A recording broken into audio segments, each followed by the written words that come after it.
pledge allegiance to the flag of the United States of America and to the republic for which it stands, one nation, under God, indivisible, with liberty and justice for all.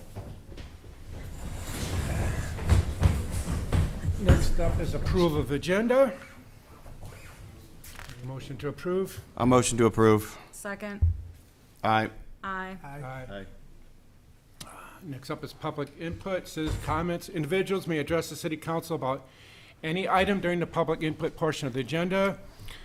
I will recognize speakers to come to the podium. Speakers will state their name and address and write the same on the sign-up sheet and limit remarks to 2 minutes. Generally, the City Council will not take any official action on items discussed at this time, but may refer to staff for follow-up or to be placed on future agenda. Reminder, public input is now recorded as part of the official meeting record. Residents who prefer not to be recorded may contact the mayor and/or council members directly by phone or email instead of speaking during the meeting. Are there any residents in person or online that wish to provide public comment? I'm already signed in, and I'm going to slide this up a little bit here. Good evening.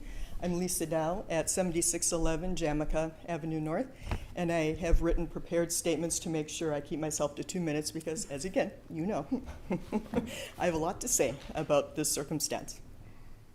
So I strongly object to the report in the packet that the complaints regarding the asphalt operation next to my home are unfounded. The evidence does not support this conclusion.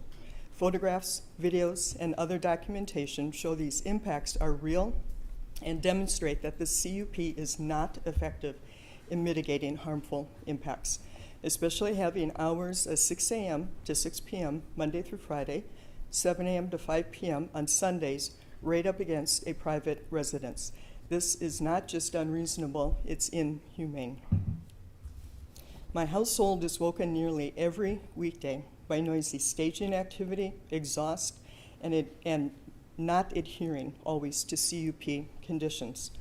This morning, despite the CUP requiring staging to occur as far from my home as possible, dump trucks were being loaded directly along the north property line adjacent to my home. This appears it will continue now with the enormous pile of material being stored there. Operations often continue throughout the day, including truck traffic, equipment restaging, dumping of various materials, slamming tailgates, and persistent odors. This is far different from the representation made during the CUP application that they would be quiet neighbors and largely vacant during the day. During the CUP process, the council also recognized this dumping creates unreasonable noise, and a condition was voted into the CUP to limit it. Yet, that condition is completely missing from the final CUP.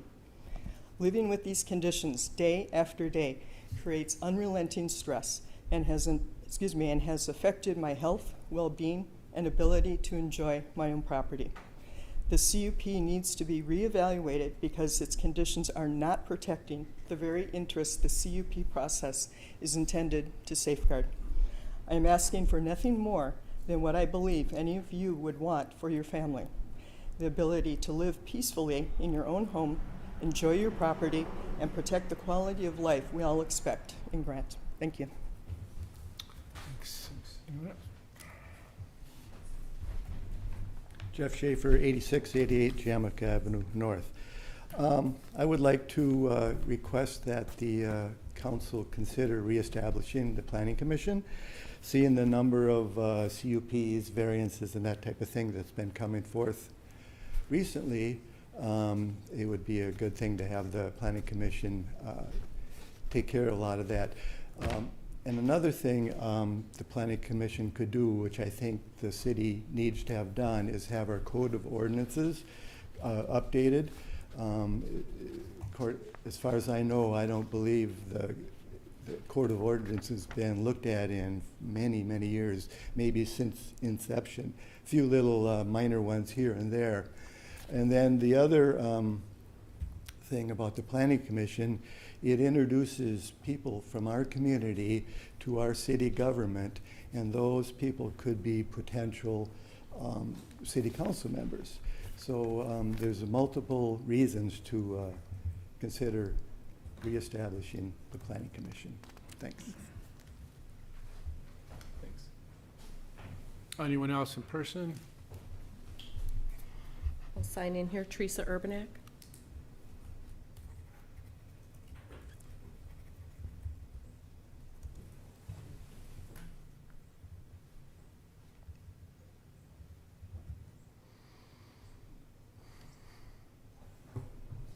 Hello, my name is Teresa, and I live in Grant. I'm here to request that the Grant City Council deny the CUP to operate the cannabis microbusiness with retail endorsement, with plans to reconsider at a future date when the information needed to make this decision has been reviewed and approved. First, the location. This type of business does not fit with the adopted Grant Comprehensive Plan. Per the plan review noted in the staff report, the city is dedicated to preserve existing business patterns along the corridor and support new and expanded uses that are in character with the surrounding businesses. A cannabis microbusiness does not meet the character of the surrounding business. The highway. It's important to reconsider the CUP after the Highway 36 improvement project is finished for several reasons. This project is to remedy the high traffic volume and safety deficiencies and it will change the traffic flow. I recommend we evaluate the traffic flow when the new highway design and specific attention to the impact of the frontage road and the driveway access is understood. This is an accident-prone intersection with much traffic, especially during rush hour. I think we all know that on that intersection. That's the reason they're putting $8 million into that highway. This also aligns with other items included in the staff report, and that is items to be reconsidered after the highway project is completed, including paving the driveway, compliance with ADA standards and requirements. We've noted that we want to do that after the Highway 36 project so we can better understand what is needed. The building itself. A cannabis microbusiness may not allow a person or an individual under the age of 21 to enter the premise. The current plan proposes mixed uses in the same building, auto sales for all ages and cannabis for 21 plus. What are the plans to ensure that the new cannabis microbusiness will not permit underage admittance? The CUP does not outline building improvements to support two very different Your Honor, businesses within it's been different 2 age minutes. requirements. Yeah, we have to cut you off here. We're at 2.5 minutes here. Okay, thank you. Thank you for your time. And I will say that thank you for your time and consideration, and I think it's premature to approve this. Thank you. Thank you. Anyone else in the building? We got Wayne, you go. Wayne Sarapo, 8770 105th Street North.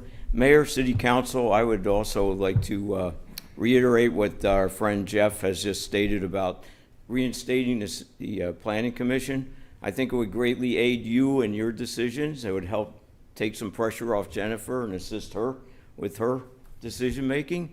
And without restating what Jeff said, I think the large tracts of land that we have in our city, and you know our city's under intense development pressure. I don't have to tell you folks that. So I think we should go about it in an orderly, smart fashion. Thank you. Thanks.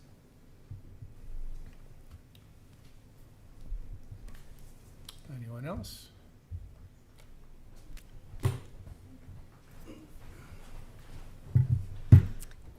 Alicia Shaw. I'm actually from Minneapolis, speaking on behalf of Rich. Apologies.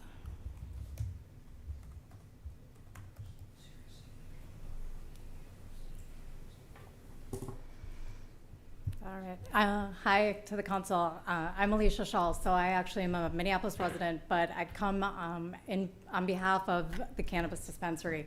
So I've been a nurse for 25 years. I actually have an advanced graduate degree in pharmacy, in specifically medical cannabis, and I also most recently was one of the directors for the medical program in the state of Oklahoma, which had 340,000 patients. So in the state of Minnesota, there's about 90,000 patients currently that are medical cannabis users. So with that comes, those patients have to drive. So people of Grant are already using cannabis. It just depends on how far they are going to get that cannabis product. As far as the age discrimination and whether it be 21 plus, there is high-level scrutiny and definite security measures taken in that this is not being sold to youth. And actually, youth rates have actually started to decline as the report just released, actually July of 2026. Youth rates are declining, and what's actually increasing are older adults. So as you are restricting their access to buy, you're also restricting where they can go to get that. So in the middle of a Minnesota winter, if you have someone that is suffering from Parkinson's or chronic back pain, they're now driving to who knows where to try and get that product on roads that they're not familiar with in areas they don't know, and better yet, it's not to a business that's supporting their own community, taking light of all of the statements that are being made here today.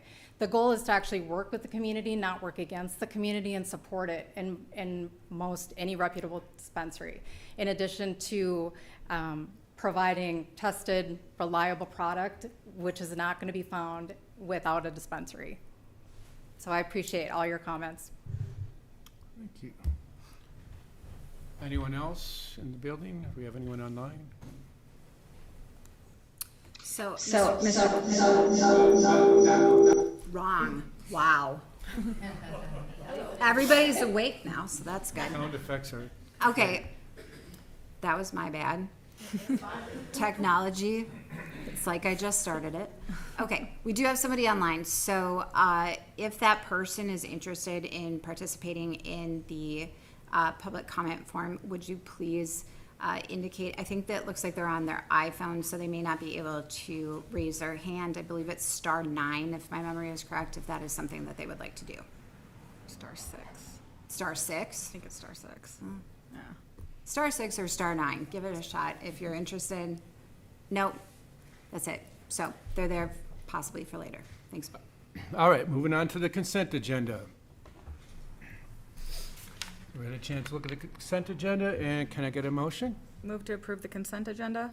Second. Aye. Aye. Aye. Well, looks like there's no additional discussion on that. Let's go to the regular agenda. First up, we have presentation of the 2025 audited financial statements with our friends Clifton Larson. Alan here. Can you wait? Good evening, Mr. Mayor and Council. My name is Chris Knopik. I'm a principal with Clifton Larson Allen. And I have Ezra Ketz with me. He's the manager for the city's audit for this year. Ezra and I have worked together for several years on the city's audit, and we're just here to present the results for the December 31st, 2025 audit. So as we go through this, feel free, interrupt me, ask questions. Otherwise, obviously, you can ask those at the end as well. So I think everybody does have a copy of the presentation in front of you. I don't think we're going to get it on the screen. Okay, we won't wait for that. We'll try, but yeah. Okay, so as we go through this, really what we're going to break this down into 4 different areas. We have audit results. We'll go through the required communications that we have as your external auditors. We also have several slides on financial results, and then at the end we have a slide that just keeps the council informed about some upcoming governmental accounting standards as well, just so that everybody stays informed on that. So if you're on slide 3 in your PowerPoint presentation, as far as audit results, the city has received an unmodified opinion on each of your different major funds that you have, meaning that those funds are fairly stated. So they're fairly stated in all material respects. The one thing that is unique for the city of Grant is that the city has not maintained historical capital asset records, so you actually do have a qualified opinion on your governmental activities. So just meaning that there wasn't sufficient records for all of your historical capital assets. So otherwise, we reflect the assets that are known, the debt that's knowing, everything else that's out there, we just can't say that we're 100% confident that you've captured all of your historical capital asset records. So just wanted to point that out there. We also look at the city's internal controls. Our responsibility as your external auditor is not to provide an opinion on controls. Our responsibility is to let you know if we identify deficiencies. So this year we had 4 items that we classified all of them to be considered material weaknesses. The first 3 are ones that the city has received historically. The first one is financial statement preparation, which means the city relies on us as your auditors to prepare your final bound financial statements. Very common, especially for cities the size of Grant. Probably 99% of all cities in Minnesota rely on your auditors to prepare those financial statements. The second one, segregation of duties. There's just only so many people involved in transactions for the city. Yeah, in a perfect world, it takes a minimum of 3 people to have segregation of duties. 1, 2 people during part of 2025. So it's just, there's significant limitations there. So we just want to make sure we're pointing that out. Part of that responsibility for the council is just to make sure that you're continuing to do what you're supposed to do. Approve bills, question bills if things look out of the ordinary, anything like that. Do your due diligence as governance. So that third one on there goes back to that why we have that modified opinion, capital asset records. They haven't been historically maintained. So we just had to put that in writing there. And then the new one this year is that very last bullet point related to a prior period adjustment. So as part of the audit this year, we, working with, would have been Christina at the time, and working through the process, we've identified that the billings related to the building permits and building inspections and things like that were significantly delayed for the city. So what we did after kind of going through that, we ended up restating your beginning fund balance by about $175,000. So meaning that there was money that the city had collected, you owed it for services that just hadn't been invoiced to the city. And it took a lot of work really with Christina working with the building inspector to really kind of go through that and really kind of hammer that out as far as what that looks like. It sounds like at least the billing process has improved somewhat. They've caught up on a lot of those historical billings now, so hopefully this has corrected itself. But we did have to restate your beginning fund balance on there. So if we go to the next page on this, we also look at Minnesota legal compliance. This is something that the Office of the State Auditors requires us to do for your audit. This year we had actually 6 items that came into that where we identified compliance exceptions. The first one is one that has been out there for several years with the city. It's been remedied because you're no longer working with your investment broker, but the city is required to get a broker certification each year from your investment brokers. What that is it's essentially a certification statement that they acknowledge if you have any kind of limitations in an investment policy, but they also acknowledge at the same time they understand what investments are allowed under Minnesota statutes for local governments. For some reason, your investment broker, when you were with Wells Fargo, just refused to sign them for some reason. I don't know why. Never had an issue with it's an investment not being allowable or anything like that, but it's still, you're required to get it even if everything is in compliance. So that has been essentially rectified at this point because the city no longer uses Wells Fargo and it's been obtained already. So that one should go away going forward. The next couple are actually all related to the contracting process within the city. So that second bullet point on there really is when you have purchases over $25,000 but yet below the actual threshold for where you're required to get sealed bids for it, the city is supposed to at least consider the use of some type of purchasing co-op within the state of Minnesota. That's written into statute. You're not required to use them, but you at least have to document that you've considered using them. So I think that should be rectified at this point because the city did join Sourcewell in January of 2026. So you at least have that at your disposal when you're looking at purchasing things out there now. So that one should be taken care of as well going forward. The third one on there related to a contract exceeding $175,000. So that one in Minnesota, when you have a contract over $175,000, it's supposed to be done via sealed bid. It can be for multiple years, but it has to be done via sealed bid. And you have one in there that is, the contract is actually essentially written as time and materials, but it historically typically goes over that $175,000 threshold. So rather than getting quotes, the city should be really looking at that and going through a contracting process on that and getting sealed bids for it. So just wanted to make sure you're aware of that. The next one on there related to a contractor's withholding affidavit. So on that one, when the city has a contract out there where the vendor has, it's not a sole proprietor, so you actually have employees, before you make final payment, even if it's only one invoice related to that project, you're supposed to get this contractor's withholding affidavit, or what we call an IC-134. That's the form number from the state of Minnesota.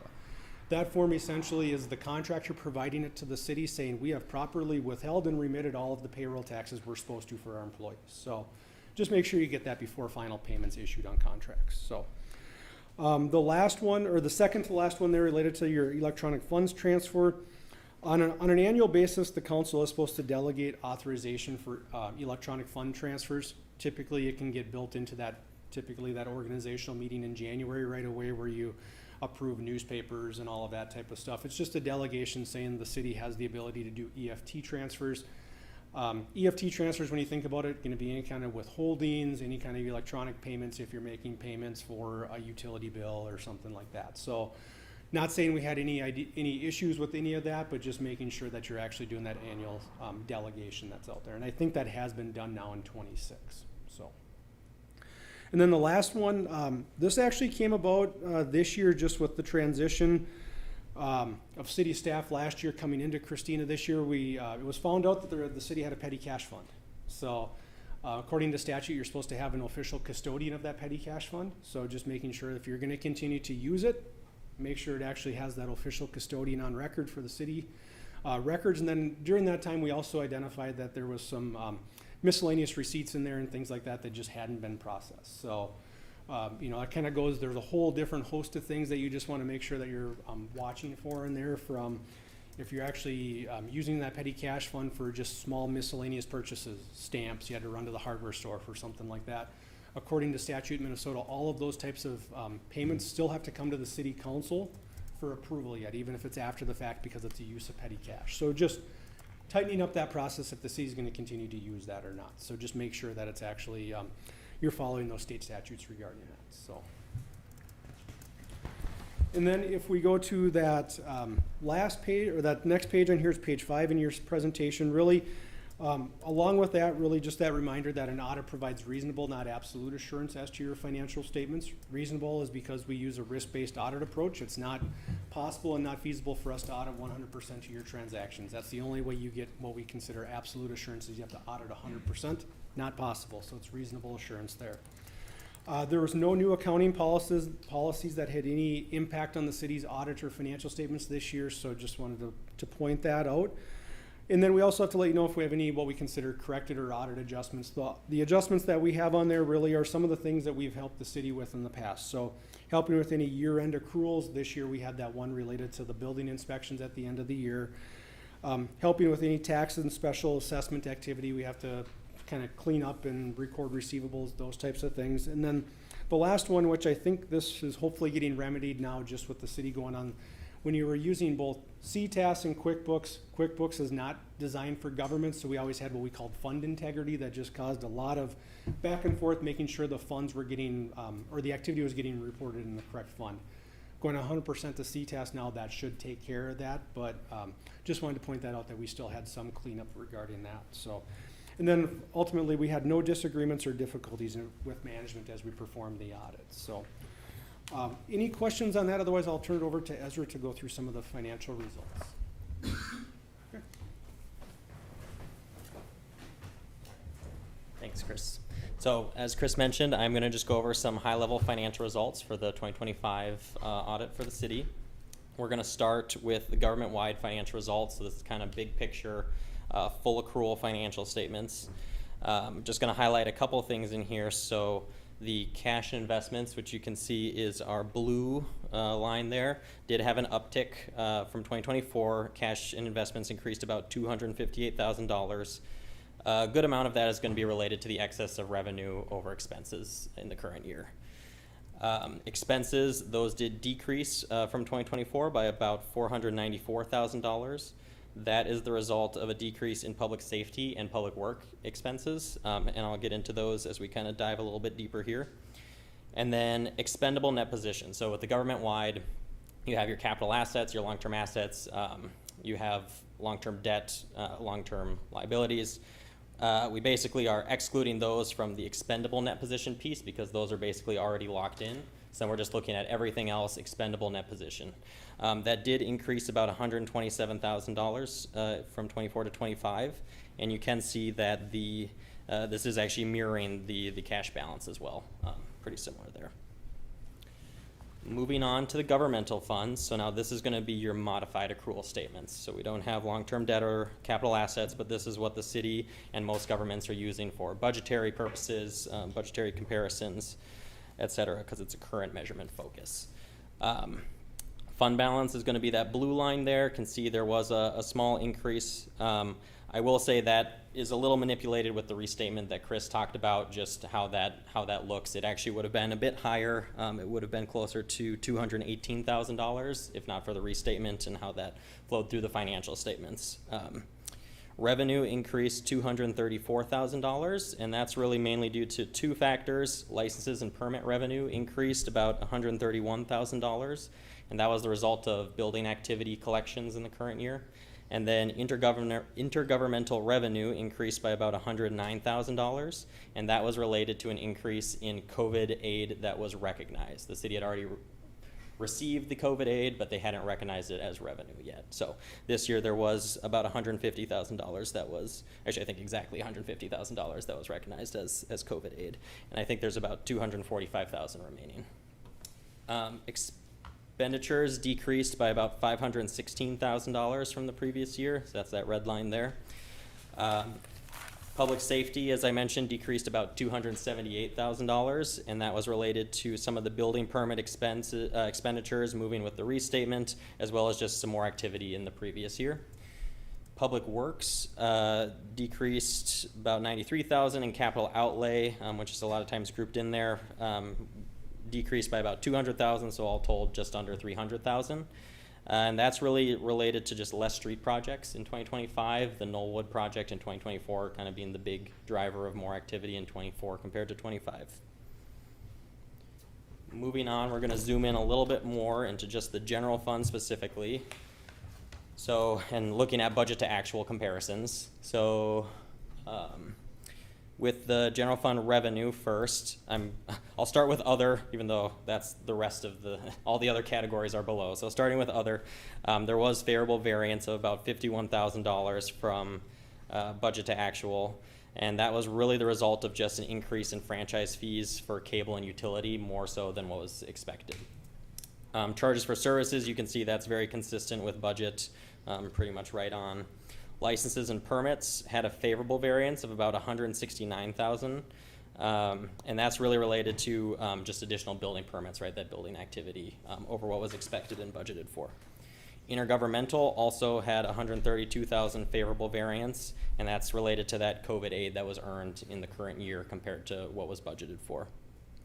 Taxes, overall, from a percentage standpoint, collections, the actually very close to what was budgeted, and just know that anything that isn't collected is going to be delinquent, deferred, collected in future years.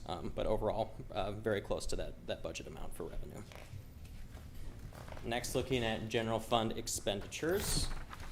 So Public Works had favorable budgetary variance, and that was really due to just less expenses in gravel and road maintenance, and then less recycling expenditures as well than expected in the current year.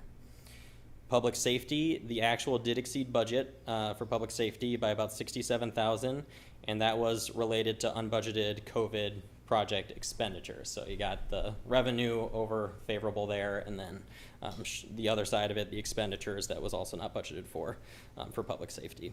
And then finally, general government actual exceeded budget there as well by about $84,000, and that was due to additional salary expense with some of the turnover with the clerks, and then some engineering consultation fees a little bit higher than budgeted as well. All right. Moving on to the peer government comparison. So management did ask us to kind of add this into the presentation here. This is really just trying to show comparatives with the council approved government peer governments, right? So, and I do have them listed in fine print down there, the different governments, but these are the ones that the council did vote on as and approved as your peer governments. So mostly cities and then some towns. You might see Stillwater on there as the town of Stillwater, not the city of Stillwater. So what is this graph telling us, right? So we have revenue per capita. So what that means is it's not just the total dollars, but the total dollars divided by the population. So we can kind of compare apples to apples a little bit easier, right? Even if you have a larger population, can look at this and say, okay, this is how much we have per citizen. So first thing I'll point out, the dark blue is going to be that average peer government, and the data is from 2023. That is the latest data we have from the Minnesota Office of the State Auditor. They're usually a year behind. This year they're 2 years behind, so we still only have that 2023 data that we would have had last year too. But that's the dark blue. Then we have the light blue, which is going to be the City of Grant 2023 results and amounts. That's really so you can compare that 2023 apples to apples. And then we have 24 and 25 just so you can kind of see the trend for the next couple of years as well. So overall, kind of the big items to highlight here, just for comparative purposes. Property taxes, you can see that those peer governments have close to double those. It's not quite double, but close to double per capita property taxes compared to the City of Grant. Intergovernmental revenue in those peer governments is also just going to be significantly higher per capita.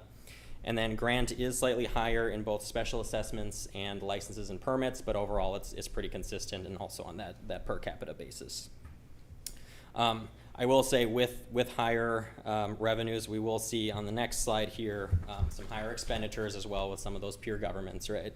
So moving on to the expenditures per capita, same thing per capita. So based on that population, we have general government, and that really, it does have a significantly higher per capita amount than those couple of years of grant comparables for our peer governments. But then public safety and public works, can see those are actually pretty consistent per capita. Some variance throughout the years, but overall that's actually pretty consistent. Capital outlay is kind of the big standout here, just on what the peer governments had for 2023 compared to grant per capita. But with capital outlay and more expenditures also will sometimes come more debt service, right? And so that's what you can see on those last two pieces there, where the principal for those peer governments is much higher than the grant amounts, and same with interest related to debt service. So overall, this is just trying to provide some valuable context on what you consider your peer cities and peer towns, what their financials look like compared to grants, and hopefully can use this for some future decision making, but just good information for that comparable. And then the last thing, since I was talking about debt service, just talk about debt service here quick. So 2020A and 2020B bonds are the two bonds outstanding for the City of Grant. Those were originally issued for $1.172 million. At the end of the year, outstanding debt was about $895,000, with the debt service payments, principal $73,000, and then interest just under $19,000. So that debt's just going to continue to be repaid in accordance with the bond schedule. Overall, those amounts, the principal and interest, are very consistent. The principal will eventually get higher, interest gets lower, but overall very consistent, and kind of can expect that going forward for the next 10 years or so that those are going to be outstanding. If there's any questions on financial results, I can take them. Otherwise, I'm going to turn it back over to Chris for some GASB pronouncements. Yeah. Those 15-year bonds or 10? These 2020A and 2020B, I think they were 15-year, because I think they end in 2036. All right. Thank you, Ezra. And I just, on this last slide, just want to really keep the council kind of informed as far as what's coming out for governmental accounting standards. So we use all these different terms. GASB, Governmental Accounting Standards Board, that's essentially the standard setting entity for governments across the country. They're the ones that are prescribing what your financial statements look like, how you record transactions, all of that type of stuff. So for the December 31st, 2026 audit, there's two new standards that are going to be applicable for the city's audit. First one, statement number 103, relating to financial reporting model improvements. That one is really going to really impact the city in a couple of different ways. It's going to make a rewrite to your management discussion and analysis section, so that very first part of your financial statements. Nice part about that, there's going to be a lot of template language out there, so we'll be able to work with Lacey and everybody just to kind of update that how we need to for that. So not going to be a huge lift, but there is going to be some changes to that for this next year. The other part of statement number 103 that's going to be out there is the budget to actual statements that are in your financial statements now. It's going to change them a couple of different ways. If you make budget amendments between original budget that you approve in December, final budget that ends up in your financial statements, we now got to have a variance column for that. So that's really just going to be a new column added in there. The other part that's going to be additional within this standard now is if there's significant variations between either original and final budget or final budget to actual, we now have to include narrative within your printed, bound, issued financial statements as to why those fluctuations occurred. Did you budget for something that didn't happen? Did you have some type of emergency street repairs that caused Public Works to go over budget? Something like that. So there's going to be some narrative in there now, all kind of under the premise of additional transparency for the readers of your financial statements to really understand some context as far as what did we budget for that either happened or didn't happen, those types of things. So that'll be another thing we'll work with Lacey on to really work through that narrative as far as what that looks like, if there's anything that needs to be disclosed for that. So, statement number 104, that one is just related. It's kind of really just more of a cleanup disclosure. So over the last several years, cities really, you had all kinds of potential new assets, leases, subscription IT arrangements, if you had public-private partnerships, all sorts of things like that. What this standard really does is it brings it all together and says, here's a very specific format how you need to disclose them now. So those other standards basically said you needed to disclose them. This standard actually says, here's a prescribed format for disclosing them now. So really just bringing comparability amongst local governments across the state and the country for that. So, and then the other part with 104 is if the city was actively trying to sell any significant capital assets and you expected that to close within 1 year of the financial statements, you now have to disclose that you're actively trying to sell some assets. So we're not talking small miscellaneous pieces of equipment. We're talking large significant assets, tracts of land, buildings, that type of stuff. So really that one's not going to be a huge lift for anybody on that one. So, and then the last one related to statement number 105, that's actually December 31st of 27, related to subsequent event disclosures. So currently, right now, we are required to disclose subsequent events. Subsequent events, and as an example, would be with your December 31st, 2025 financial statements. Say between there and when we actually issued your audit report, you issued some new debt. That's a subsequent event. That's the type of stuff we're talking about. Now this actually gives us some more information as the auditors, the preparers of financial statements, what is the types of different subsequent events and what's required to be disclosed now. And then you're also going to have one additional disclosure added to all governmental financial statements now going forward that says subsequent events were evaluated through a very specific date. So if you are familiar with business financial statements, nonprofits, that disclosure is already in there, just bringing that into the government world as well. So those are really the three standards that are out there over the next couple of years. That's essentially everything that's issued by the GASB board at this point in time. They're always active. They have a laundry list of projects that they're working on, but these are the three that are out there currently. So with that, Ezra and I are open to any other questions the council may have. So you had pointed out a couple of what you said were major discrepancies or just like red flags. I know a lot of them you addressed that we've already kind of addressed in the future. For the things that haven't been, do we have, steps in place? Is that a discussion between you and our clerk to get that figured out? Yep. Can you walk through that process? For like the legal compliance things, those types of things, the ones that have already been addressed, those should be remedied. The other pieces are things that you just have to make sure you're, as a city, you're aware of as you sign those contracts. So like the one where it's going over $175,000 typically. I think they're typically 2-year contracts, but when we looked at historical information, it's going over that $175,000 just about every year. So that's one where, okay, the city should actually go through the formalities of doing a sealed bid for that. So that's really something we can't say it's fixed right now because it's something that only happens every 1 or 2 years when you have those types of contracts. When you have large-scale road projects, things like that, you're properly doing those types of things. It's some of these other kind of more unique contracts that the city's always historically had. It's more just making sure you're following along with those ones, so. Okay. Thanks. Lacey, you'll be on top of all this, won't you? Of course. That's what I'm here for. No, thank you guys. I don't have any other questions. Nothing to add from your point? Okay. Thank you, guys, for coming. Thank you. Thank you very much. Next up is a public hearing For consideration for a variance for minimum side yard setback requirements to construct a two-story attached garage addition on the property located at 6174 Inwood Court North. Before we open the public hearing, Jennifer, could you please walk us through the variance request? Certainly. So just one moment. I am going to.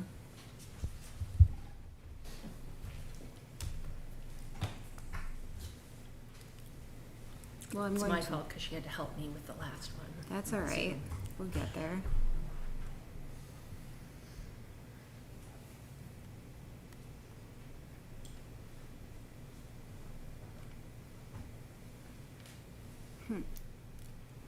Well, the gerbils are The running. gerbils aren't. They're running up there. the- They're trying. It says. Oh, it's- we forgot to put some food out for them. I know they might not be motivated. All right. So let's. Not in the court. Julia's up there. I know, this is, well, we're just hang tight for one moment, please. We're gonna get there. I hope. Try that again.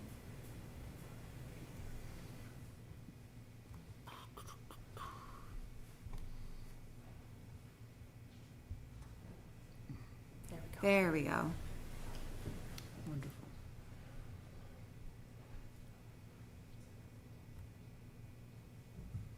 We're all the way there. All right, thank you, Mr. Mayor, members of the council. So before you this evening, we have a request for a variance for the property located at 6174 Inwood Court. The request this evening is for a variance from the side yard setback to be able to construct a new home addition and attached garage. The site or the lot as it's situated today is approximately an acre. The land use and in this case is in our yellow area, which is the rural residential, and it is zoned R1.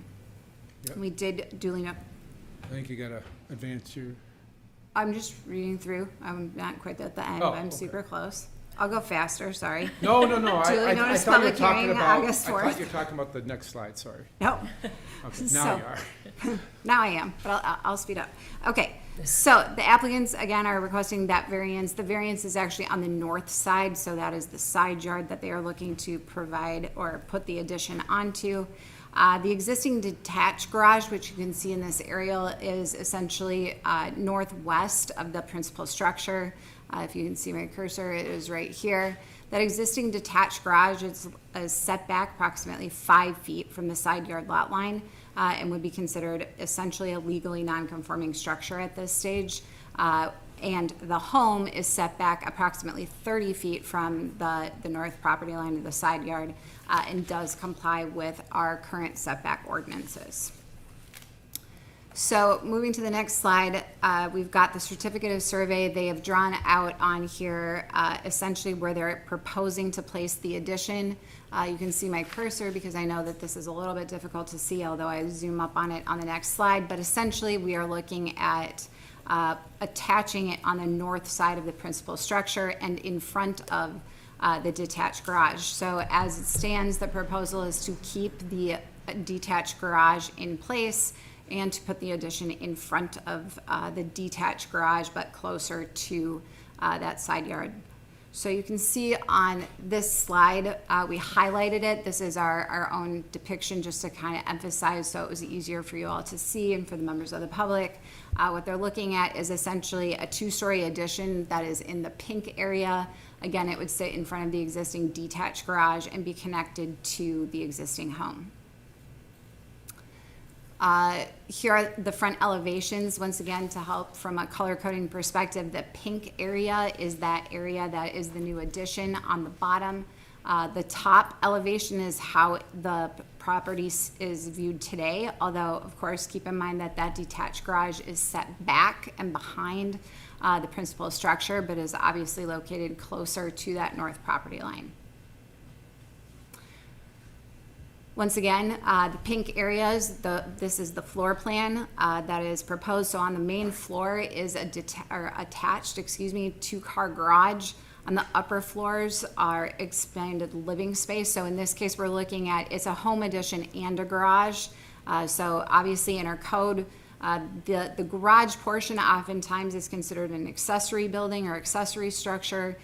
If it does not have living space on top of it, this does have living space on top of it. So it's an expansion of the principal structure essentially at this point, but does include the garage component on the main floor. For purposes of our code, our setbacks are the same for accessory buildings and for principal structures, but we do treat them slightly differently within the code. So the applicants provided a rendering. This is the after scenario of what they are proposing. Obviously, it's a very nice drawing, nice rendering, improvements to the home. Clearly, we've got an integration of that garage and upper level space with the principal structure and a primary entry. Once again, the detached garage that does exist out there today is set back behind this proposed addition area. So when we go through the analysis and consider when a variance from our code is requested, we do a couple things. The first is to take a look at the comprehensive plan.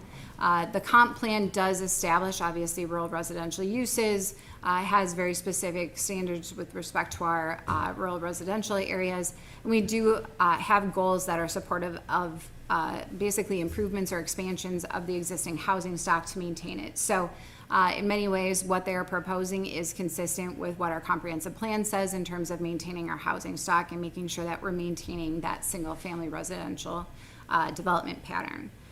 So from the perspective of the comp plan, the variance is not inconsistent with what our goals and policies are.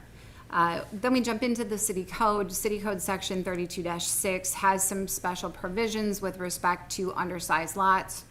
In this case, it's 1 acre. Obviously, this council is well aware of the fact that we have quite a few of these out there that are from historic plats. The 1 acre is a substandard lot. It does not meet our minimum lot size requirements. So we have some provisions that essentially say if we're in a condition that we have these undersized lots, that essentially a single family residence that is in existence on a parcel of land, which in this case it is, and it's less than 2.5 acres, it shall be allowed to be expanded or improved, provided that all such expansions or improvements shall be made subject to all other applicable regulations, including the building code and long-term sewage disposal regulations. So essentially what this is saying is we acknowledge the lot itself is legally non-conforming. We'd still like you to be able to make improvements to your home. We're not going to say you can't expand it or improve it, but you do need to maintain or follow our code. If you can't follow our code, then you're in a situation which the applicants are this evening in terms of needing to request the variance. So from that perspective, the other piece I'll bring up, just because it is relevant, is that the legal non-conforming nature of the detached garage does not transfer to this new attached addition because they're not proposing to use the existing garage. So the garage itself is legally non-conforming, but it is detached and is proposed to stay in its current place. That legal nonconformity doesn't establish or set the setback line as being across that entire property line because that is specific to the structure. So just in terms of the legal nonconforming nature of what's out there, the home, the principal structure portion, is conforming to our code and does meet the setbacks. So there are no legally non-conforming rights associated with that. So there is a difference in this particular case. So the setback, as I said, for an addition or for the home is our standard, which is the 20 feet. They're proposing a 6.5 foot setback, so that's an encroachment of approximately 13.5 feet. Our code requires that we go through essentially an analysis on the criteria established for a variance. We've got basically 3 criteria that get established. The first, that the proposed use of the property cannot be established under the conditions allowed by this chapter and no other reasonable use exists. Number 2, that the plight of the landowner must be due to unique physical conditions of the land and are not applicable to other lands. And 3, that unique conditions cannot be caused by the owner. In the case of a variance, all 3 criteria have to be made in order to grant it, which is consistent with state statute. So I will try to go through this relatively quickly. If there are specific questions, I can answer them, but I do understand we've got members of the public who are likely here as well. So the first is that the proposed use of the property cannot be established under the conditions allowed by the chapter. No other reasonable use exists. In this particular case, when staff took a look at it, we believe that there may be other locations on the property in which the addition could be sited. The property owner did identify some of the constraints that they believe exist out there. So part of this will be a bit of a discussion from the council in terms of whether or not you believe that their application materials have properly demonstrated that there are, or adequately, not properly, but adequately demonstrated that no other locations exist than the proposed. However, based on staff's analysis, it does appear with the level of information that was provided that there might be area also on the site that would meet all of the relevant and required setbacks and comply with the ordinance that could be explored. From staff's perspective, this criteria is not met for our criterion number 1. Again, just a little bit of a zoom up on potential areas in which the other locations could be considered. Somehow attaching the existing garage through an addition behind it. There is an existing well, so obviously there would have to be some, planning from a construction perspective, but there may be ways to slot that in there. And then also on the south side of the existing home, there appears to be adequate area. We do understand that the applicant has noted that there are trees in this particular area. That is true.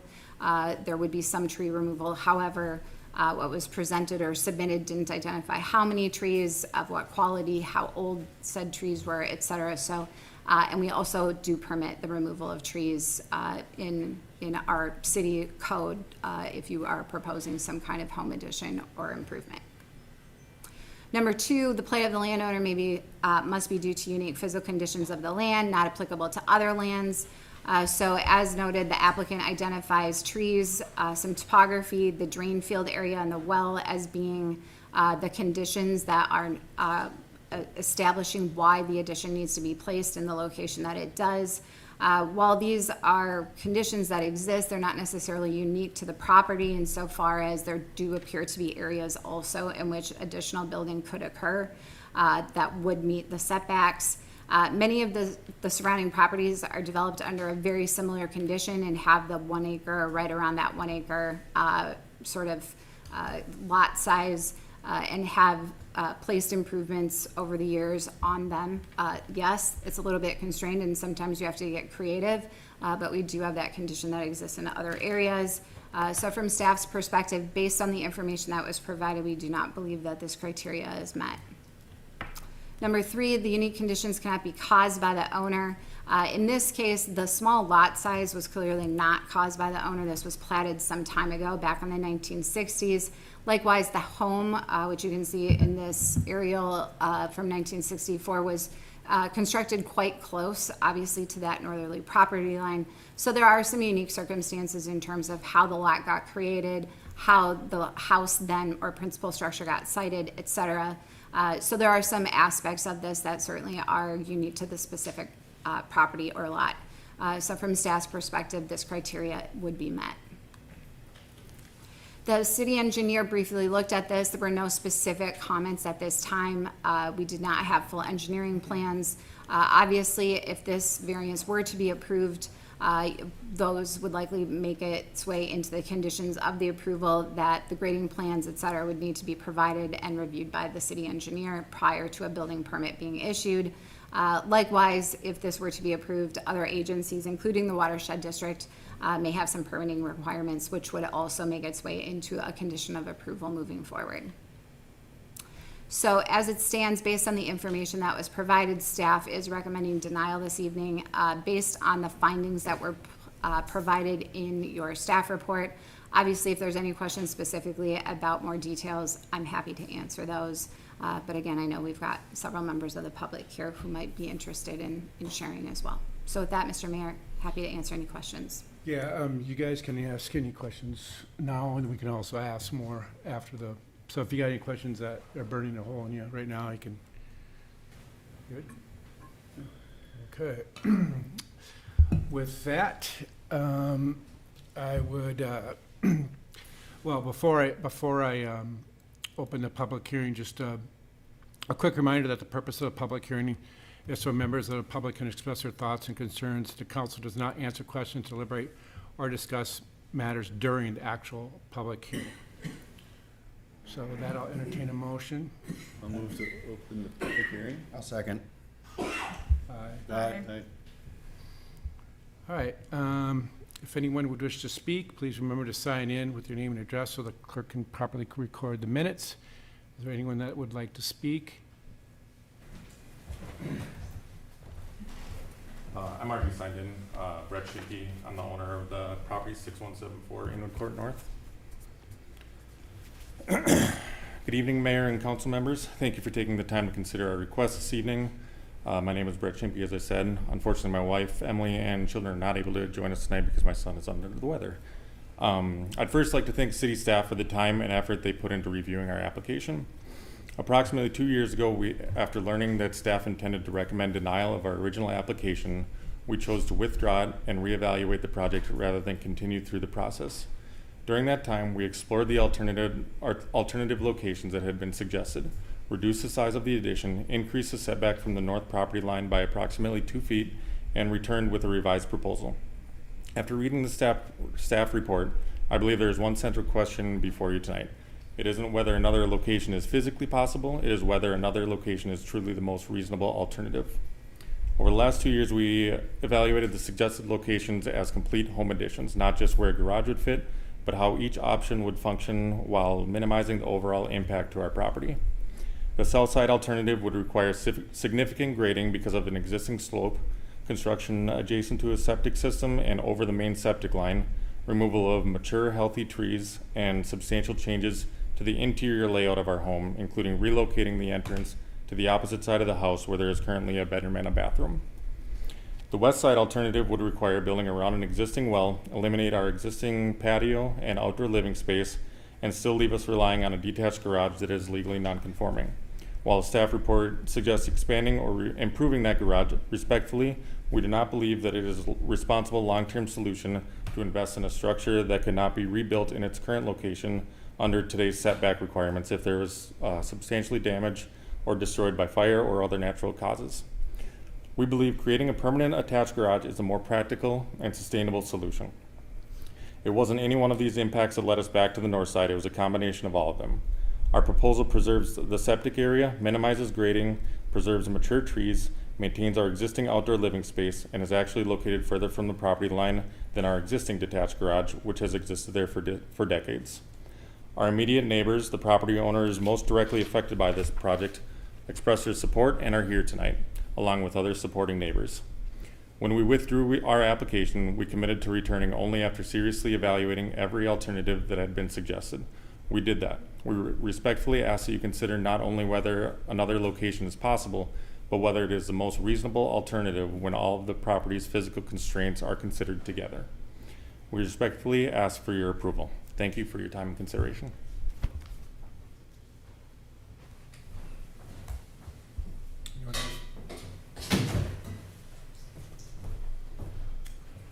Hi, my name is Amy Hahn.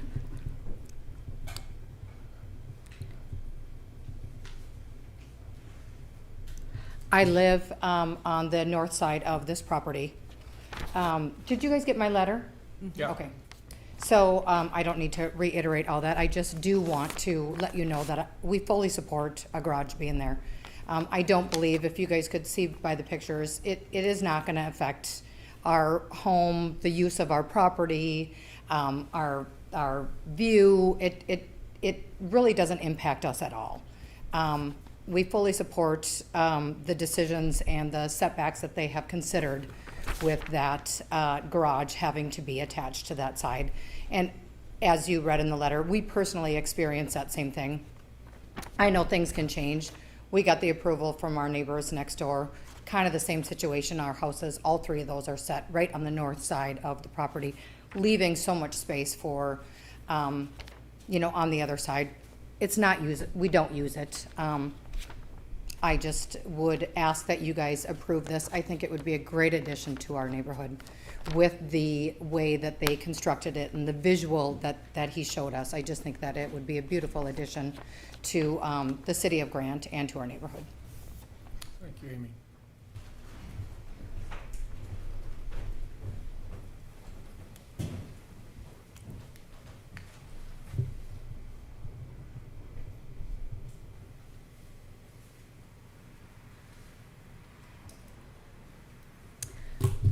Hello, I'm Nancy Moses. I live at 6129 Inwood Court. I actually grew up at 6174 Inwood Court. I can tell you my father built that road. So back in the day when it was just all farmland, my father built the road with his construction company. He purchased that property from the one and only owner of the house that was existing there. So the garage, yes, was grandfathered in by the original owner, Mr. Nelson, for my father to put that garage that close to the line of the property.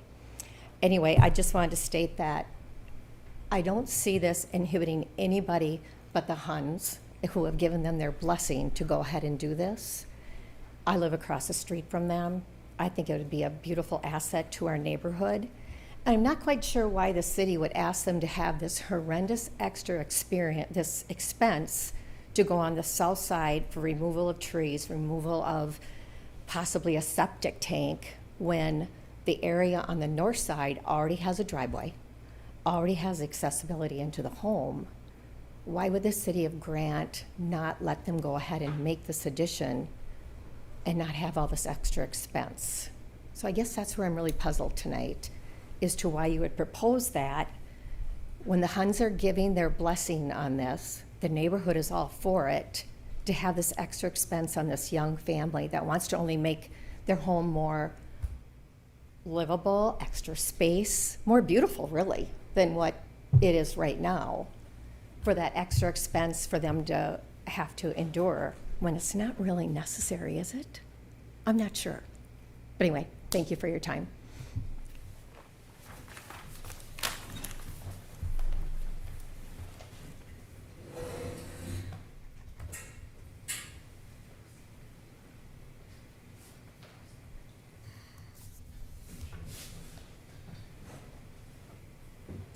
Jeff Schaefer, 8688 Jamaica Avenue North.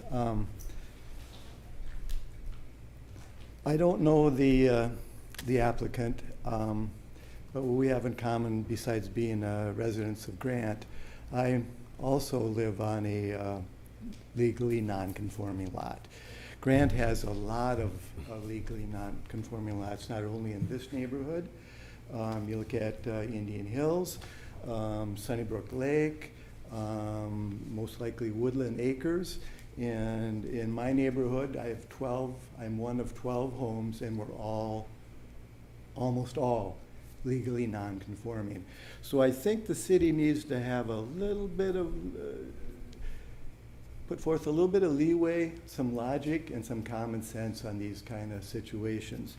Now, in this situation here, the placement of this home and existing garage in the lot is no fault of the owners. That was part of the original builder and when they developed into lots. And so we can't put any blame on the current owner. If you look at your architectural drawings you saw here, where they're proposing to put this addition makes the most sense. How many times have we heard about common sense being needed on the city council? When I was on the council, when I was recruited to be on the council, that was drilled into my head a lot of times. So I think if a little bit of common sense is being used here, it would be, it should be approved without any any issues. As the neighbor has said, the existing garage being 5 feet off the property line has caused no issues in the 60-plus years it's been there. So I would encourage you to approve this variance. And if you look at that, the design, the architectural design, it's a modest improvement or a modest addition, but it's a huge improvement to the lot. It just beautifies the whole home. It beautifies the neighborhood, and it benefits all of Grant. So I encourage you to approve this variance.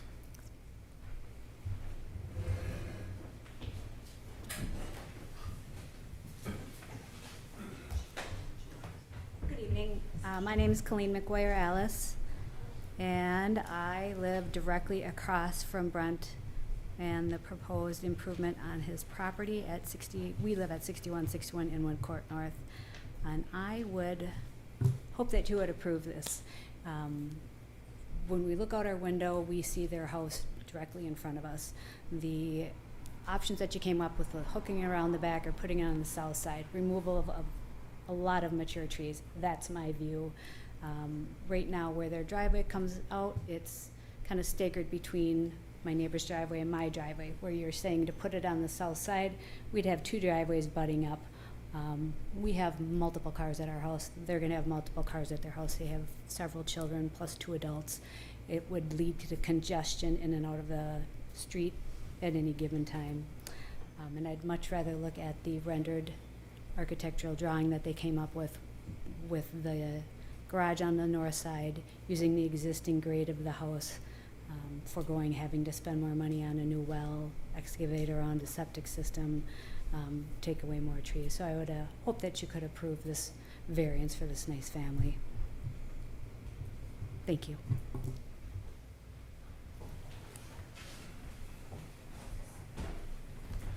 Mr. Mayor, members of the council, I apologize for my medical condition that I have that is causing me to have these contractions, these muscle movements.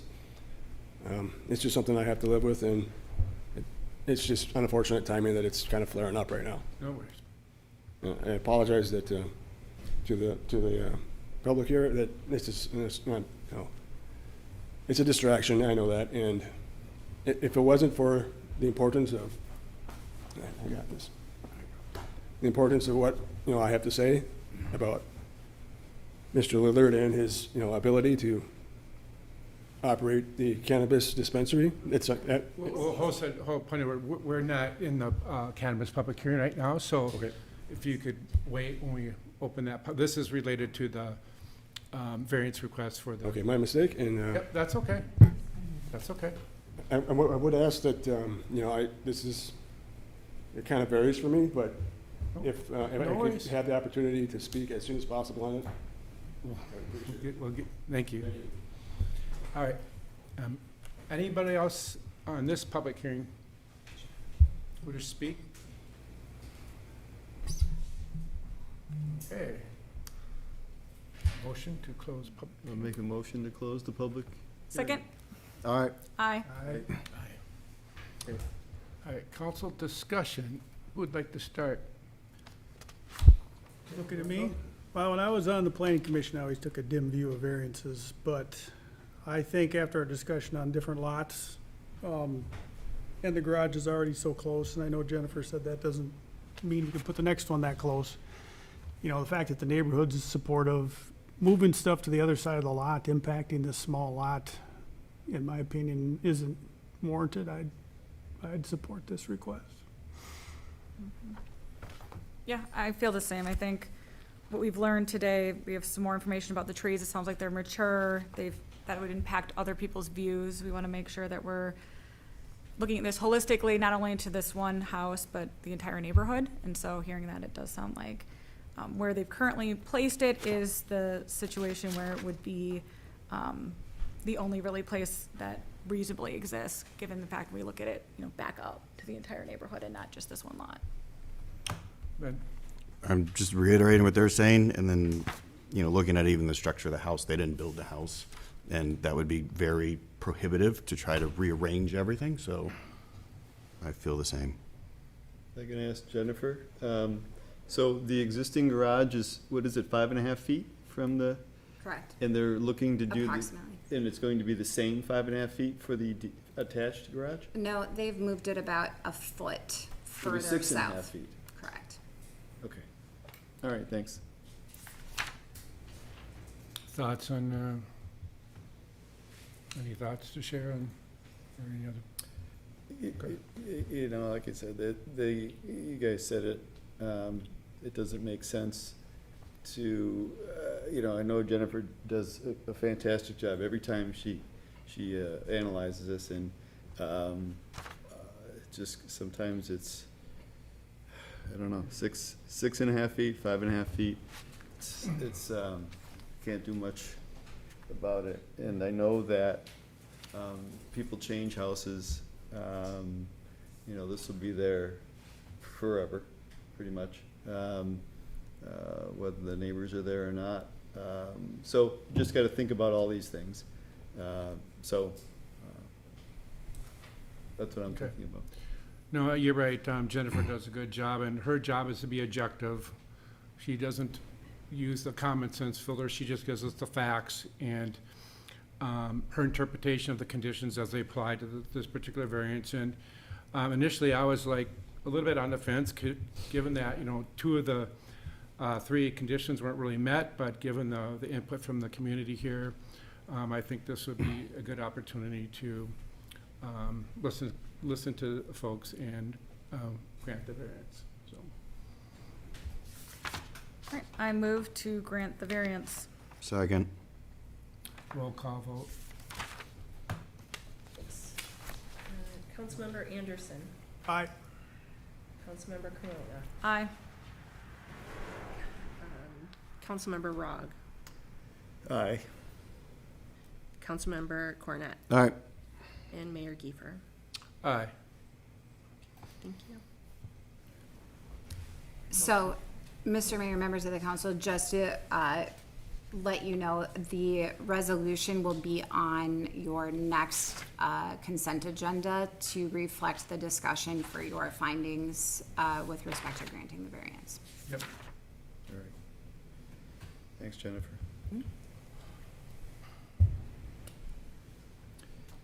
Okay.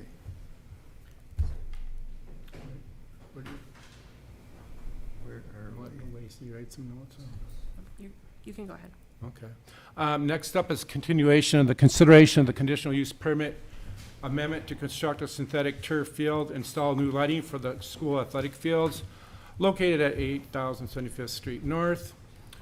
Jennifer, could you walk us through the clarifications that were provided by the school district since our last meeting?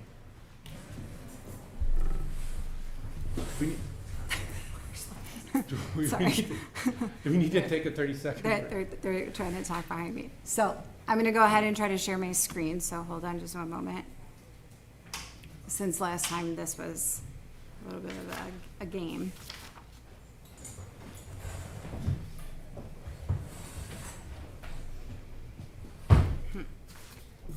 Well, once again, it says I'm sharing, but I'm definitely not. Oh, we're getting there slowly. It usually just takes a little delay. Yeah, we get your folder. Get those hamsters working there. All right, last time when I stopped it and restarted it, it worked, so I'm gonna try that again.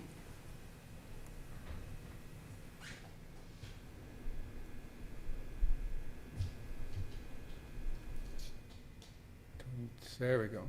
There we go. All right. So, Mr. Mayor, as you noted, this is a continuation of the conversation from our last meeting. I have kept this portion of our presentation strictly focused on the one issue that was outstanding, as opposed to reopening the whole topic again, since I think there was overall comfort with everything that was being requested. We were just looking for some additional information with respect to the lighting.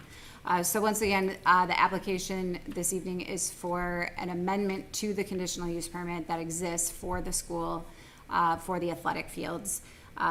The request, the holistic request includes converting the existing natural turf field to a synthetic turf field, installing 4 70-foot tall lights, safety netting, and perimeter fencing out on one of the not lots.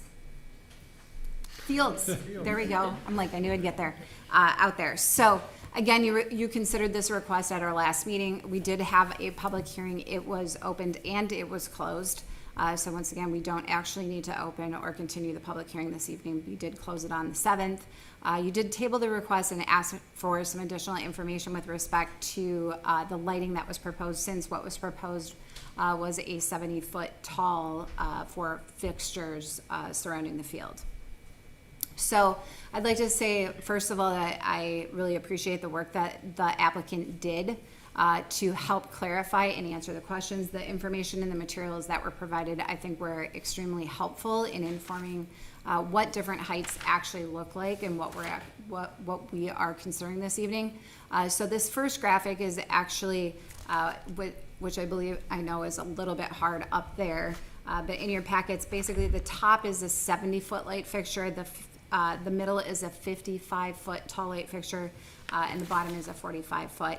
What this basically demonstrates is that the taller fixture, the 70-foot fixture, had the ability of doing a very direct light down onto the field, which limits the amount of spread that is possible. So we discussed this at the last meeting, but obviously a picture is worth 1,000 words, and this is quite helpful in terms of demonstrating what that spread actually looks like. Likewise, the applicant prepared a few section cuts so that we could get a sense of, all right, what are the surrounding neighbors going to see? What does that look like?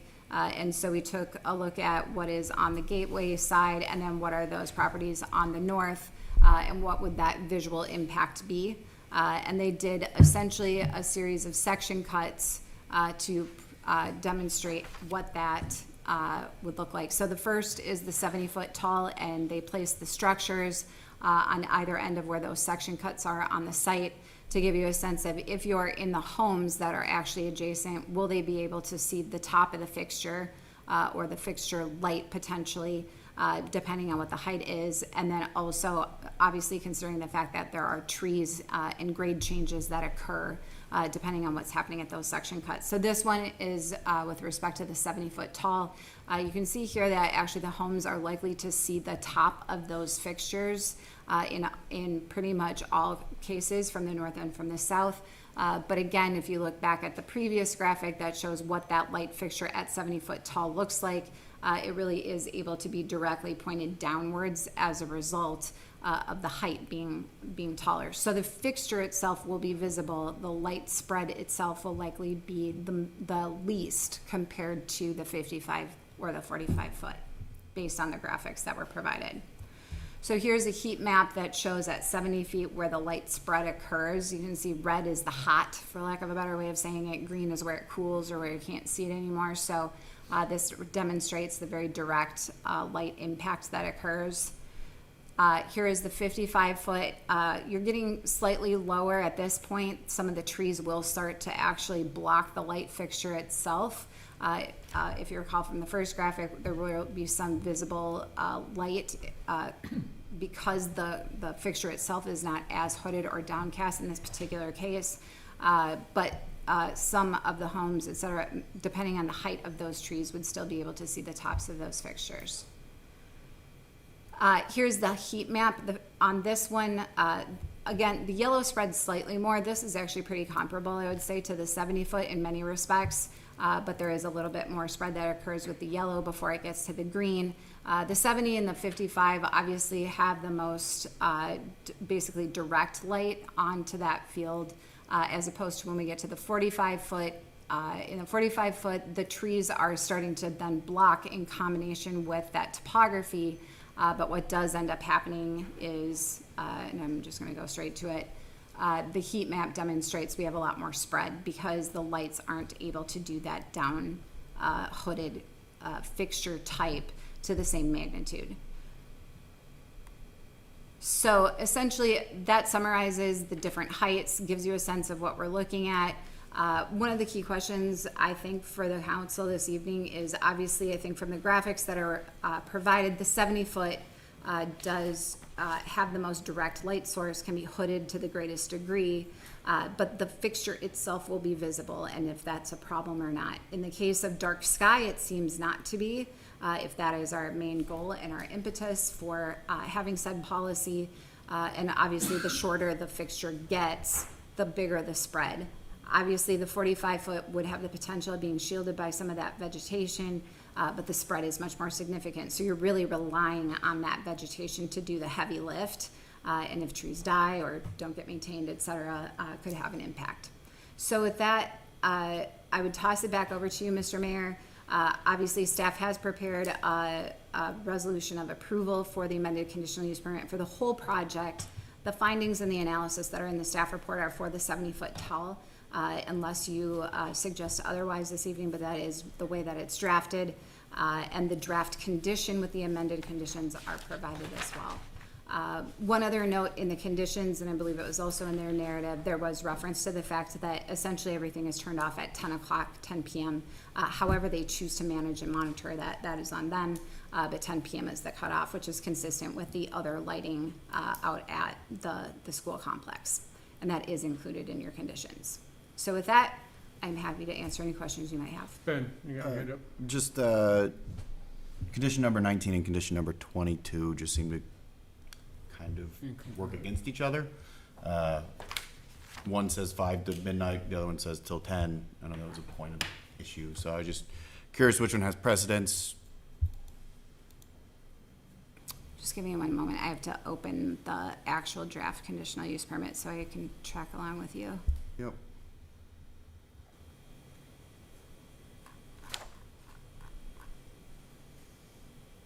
So, I'm sorry, 19 and, 22.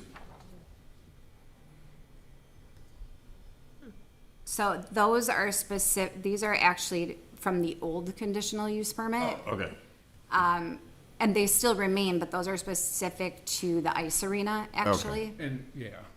And then the conditions that are related specifically to this particular use, start at number 35. Okay. Just have to be specific, yeah, they start at 35, excuse me, and go through 45 that are Okay. specific to this. Okay, sorry. That's all I got. John, anything? Quite how we read those. No, I guess not. I mean, it's, I appreciate the additional information. I think I have a lot. I feel comfortable with the 70-foot because you can really see the impact of how the different heights are going to change the spread, and I feel comfortable approving this today. yeah, it's, Yeah, I'd go with the taller ones too. yeah. I think and they are shielded, you know, for dark sky, so it's really a direct downward light. So I like that a lot. No, Bob, I see you got the crew here. Yeah, you guys did a really great job. I mean, I was kind of, sure based on, or leaning towards everything was going to be good, but this really, as people said before, this is a really great job of really giving us some visual representation of the lighting characteristics, and gives me a lot of confidence that the impact of lighting was mitigated to the greatest extent with the 70-foot fixture. So, yeah, any other discussion? I think we're pretty much on the line there. You get Motion to approve. Second. Aye. Aye. There's no roll call.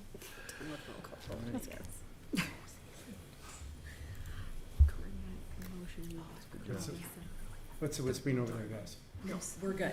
Come on. We're We're good. supposed to roll call it, wasn't it? Oh, we're supposed to roll call. It's all Okay. right. I think we heard an aye from Well, everybody. We're calling it. And We can do technically, it. Lacey had asked me to, after the second, asked me to call, according to correct procedure, if there's any discussion, so I'll try to go that. Usually if anyone says, that indicates no further discussion or questions, but we'll try to be more mindful of the process going forward, so. All right. Okay. Next up, continuation, consideration of conditional use permit for a cannabis microbusiness with retail endorsement on the property located at 11020 6th Street North. Jennifer, could you walk us through the clarification sought by council since our last meeting? Yes, thank you, Mr. Mayor, members of the council. It looks like the gerbils have woken up because it's going fast. So, this evening, once again, I'm going to focus on the areas of clarification and update that you were looking for additional information for the applicant. But as a brief overview for you, we've got a request for a conditional use permit to operate a cannabis retail dispensary using the microbusiness license type from the OCM at the property located at 11020 60th Street North. The property is located in our general business zoning district and land use designation, which we do allow retail uses of all different types per our table of uses. Again, the request this evening is to be able to operate the dispensary. At the meeting on July 7th, the City Council considered the application for the first time and looked at all of the facts. and information that was presented by the applicant. A public hearing was held and was closed. So once again, we do not need to open the public hearing this evening unless that is something, or public comment that you would like to take. But we do not need to per the fact that it was closed last meeting. You did table the application for consideration to this meeting this evening and requested some additional information. The additional information included timing of Highway 36 improvements, plus the plan for the interim gravel parking lot and its access, and then an exterior signage plan were requested as well. So a brief overview of the Highway 36 improvements. We did receive an email correspondence from the county staff. This is an excerpt from it. This construction, it's not construction level drawing, but concept drawing of exactly what they're thinking is going to happen out here in terms of access. The email stated that construction of the interchange project at Lake Elmo has started, and it's scheduled to wrap up by this fall. Work on the north side of 36 is scheduled for 2027. They did not give specific dates. So staff did draft a condition for your consideration within the staff report that essentially says that they would have, if the construction goes through all of 2027 being the worst case scenario, that they would have to have the parking lot paved by the middle of 2028, within 6 months of the completion essentially. If the project ends early, that they would have 6 months from the time that that project concludes, assuming that they're probably going to go through the September, October-ish season, and so then paving would be spring, first thing in 2028, essentially, because obviously asphalt plants are not open over the winter, so they would not be able to do that. So in terms of some clarification with respect to that parking lot, as it stands, it's a gravel parking lot. It would need to be brought up to a gravel parking lot standard if it is not already. So from a specification perspective, it needs to be suitable to be able to meet the demands of the retail operation. This is a plan that shows how that graveled area would be set up. We do have some other graveled parking lots in the community that serve businesses. We've placed some very specific conditions on those. Obviously, this is slightly different from the standpoint of this would be an interim condition that would be required to be paved eventually, but in the interim condition, they would still need to be able to mark off and adequately show where those parking spots are located to make sure that they maintain enough parking on site. So they've shown a chain and stake parking type of situation, which is similar to what we have seen in other parts of the community where we have gravel. The other would be that they would need to have a dust control plan that is approved by the city engineer to ensure that while it's in this interim state is maintained. Once again, that is consistent with what we have done in other places in the community when we have had graveled parking lot areas. As far as the handicapped or the ADA accessible parking spaces, those would be required to be paved, and the adequate route into the store to be of a solid surface to meet ADA compliance. The applicant would be required to work with the building official and the city engineer to ensure that those spaces are appropriately designed and meet that criteria. So this is the interim condition which we discussed the last time of exactly how that would work. That is this situation. Just going back real quickly, this situation is the post-construction condition, which we believe is going to look like this. And so this access drive is going to be different, if you can see my cursor, which is why it makes a certain amount of sense to say that to time the paving of the parking lot with that access road, so you make sure that the access points and additionally the parking stall locations, drive aisles, et cetera, are all lined up appropriately. This is their conceptual, showing what they, some of the information they got from the county. You can see it's just slightly different from what the county had. So from that perspective, again, it just making sure that whatever the ultimate post Highway 36 construction condition is matches would make some sense. I will note the fact that you could require that the parking lot be paved today, and that these driveway connections happen at a later date when the project is complete. So that is an option. The applicant has indicated they would do that in this particular case, but obviously are seeking the ability to keep it in that gravel condition until the Highway 36 project is done. With respect to the sign plan, there's 2 signs that are proposed. This is the main entrance, which is going to be, or proposed to be, on the east side of the building. You can tell here that this particular, as their main entrance, is proposed to be a lit sign. It does require a conditional use permit in this case. Our code is a little bit funky in terms of how our sign ordinance is written. This one is subject to and part of the conditional use permit because it's not on the frontage. Because in this case, it actually faces east in this particular case. However, we did apply the same sort of analysis and standards with respect to the calculations, the lighting, the illumination, all those types of things. So we look at the standards, apply those, and incorporate it within the conditional use permit. So it does meet the size requirements. And then the proposed condition associated with it in your staff report this evening is that when the business is not open, that the light on the exterior lighting be turned off for that sign.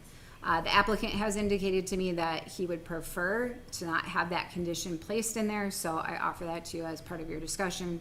But it is placed in there for a couple different reasons, including the fact that we have dark sky policies that we've talked about within our conditional use, or within our comprehensive plan, and if the business is not open and operational, to be able to turn it off, especially because this particular facade does not face the frontage. As far as the west elevation, this is sort of the secondary sign, if you will. This is a shoebox style proposed sign. This sign would not be lit. It meets all of our size requirements. This one technically is not subject to the conditional use permit because it would just be permitted by right within our code, and it does meet all of those conditions with respect to size. And since it's not illuminated, it's not tripping any of those additional criteria. So with that, staff is recommending approval of the conditional use permit with the conditions as noted. A draft conditional use permit is provided in your packets this evening with amended conditions to reflect the revised information that was submitted by the applicant. And with that, I am happy to answer any questions that you might have. Let's go first. Ben? So right now with the conditional use permit, it's not in there, but we're going to say that the light does have to be off through the non-working hours, as we've had a lot of issues with that in the past with other locations, correct? If we agree, right? If we agree. Correct. The It council can agrees be a to. condition. So I believe it is. So I'm just going to pull up the draft conditional use permit right now.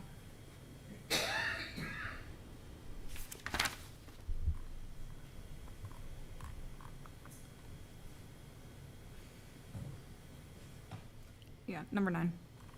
Thank you. There it is, okay. No, this is an odd one because it's something that the state is mandating for us. And, you know, for what it is, you have to kind of pick your battles. And while, you know, you have 2 different hats on, you got to work for the residents, but then you also have to make sure that, you know, the priorities and the safety of the city and everything else is met. So while it's not ideal, you know, Minnesota has deemed that we have to have something. So I think with the proposed, what it is and the, you know, the person that looks like it's going to run it's probably about a best case scenario for what we have, and that's my thought. Let's go next. John? Go next. As Ben said, the state of Minnesota says that I think every, what is it, 12,000? 12,500. So if I looked as an engineer and I look at our 4,000 residents, that is less than half. And as an engineer, you round to 0. But Minnesota doesn't allow us to do that. So even though, you know, you could have a city of 500 people, And they would have to have one dispensary. And I don't agree with what Minnesota is doing, and I don't agree with the rounding, and I don't agree with anything that the state of Minnesota is doing, but they're jamming it down our throat. So we don't have a choice. And I don't like it, but we don't have a choice. Greg or Lindsay, you want to go next? Can you get your figure back up, or are we lost?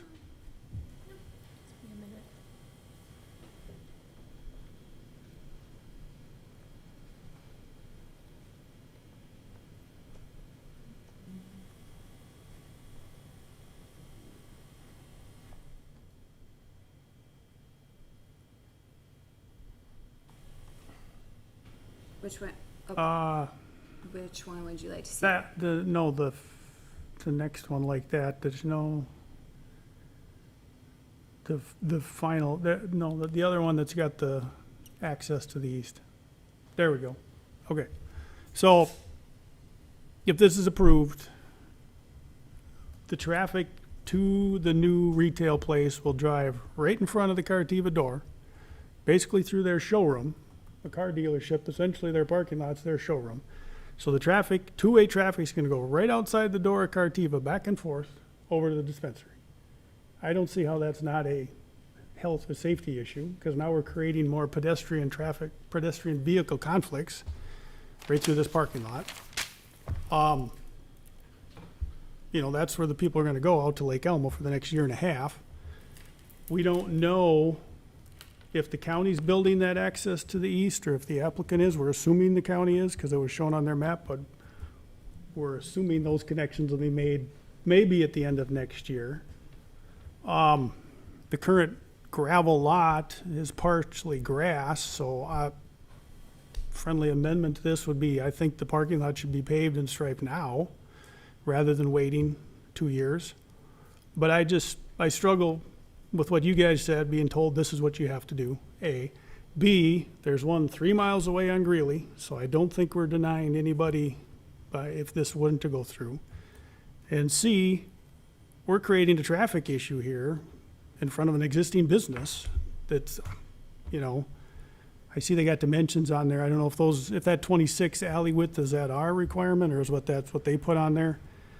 I don't know if it's a full 25 or 26 because of the cars on the aerial, but I just see a lot of problems here with this site in the short term. I mean, the driveways get built on the east side when the interchange project's done.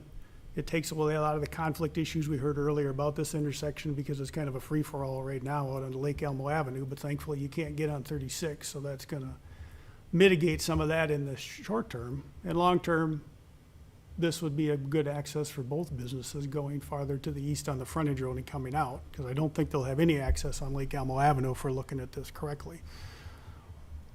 But I just struggle with this, running the cars right through the front of the other business over to the other one. Well, so, Councilmember Anderson, if I could ask you just a question, because when I look at this, the access is coming on the east side for both, because this is a closed access as of March 1st on the south side. So the access is coming, the way this is designed, if I'm understanding it, it's coming up this new frontage road, coming in, and there's basically two lanes of traffic here. This one goes down into the Cartiva site, and then if you took a right, you're going into... Yeah, what I'm assuming is the county's figuring the top of the loop, if you will, goes to that empty parcel or the other parcel, and this middle one will go to this lot, are both businesses. Right.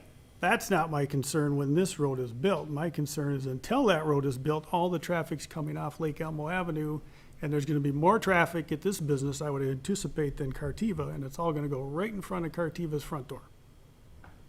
The interim condition. Until 28, until this situation is set up. The south entrance is closed now. There's a car in front of that one. So all the traffic right now comes off Lake Elmo Avenue, where that white side is, and the road would go right in front of Cartiva's front door over to this parking lot, and then back out again. And you're gonna have people walking from Cartiva out to these used cars in the front of their lot, it just creates some conflicts that aren't there now, and there's gonna be an issue, in my opinion. Because he's gonna want a successful business, well, that's gonna require a lot of traffic, and it's gonna be going right in front of the car dealership's door. And I'm sure since they're a tenant, they don't really have a comment on this, they don't own the lot.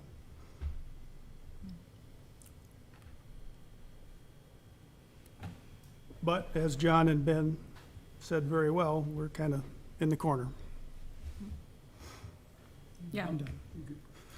I mean, I really appreciate Greg's comments about the traffic flow issues and access, at least in the interim. We can see maybe long-term that might rectify itself, but today, and we're looking at a conditional use permit that's asking to start today, not after this work is completed. And so I have equally concerns about the traffic flow and safety overall.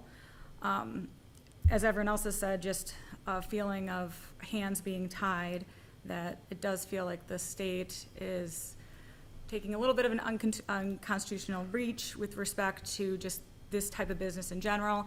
Obviously, well, not necessarily obviously, but want to make it clear that, you know, I have personally no problem with the cannabis industry as a whole. It's just, for some reason, the state of Minnesota is treating it a little differently than it treats other businesses, which is unclear why that is. Certainly in Minnesota, you can have, for example, a dry city, but for some reason you can't have a dry city when it comes to cannabis. And, you know, that's unique, and I think that's something that none of us on the council has dealt with before, having a situation where we have a conditional use permit before us, but it feels like we don't really have an option, or as many options as we're used to, about whether or not we want to grant it or not, trying to listen to our residents and their concerns about what's before us today.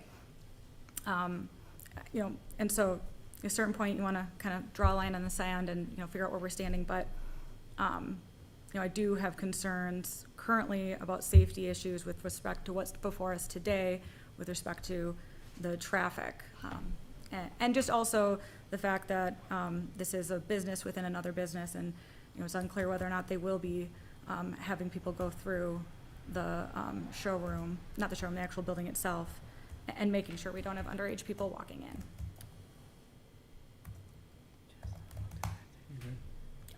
All right, so first of all, I'd like to apologize to the gentleman that I gave you false hope they're going to, but as Jennifer rightly pointed out, the public hearing was last month, and so you can't speak, so I apologize about that.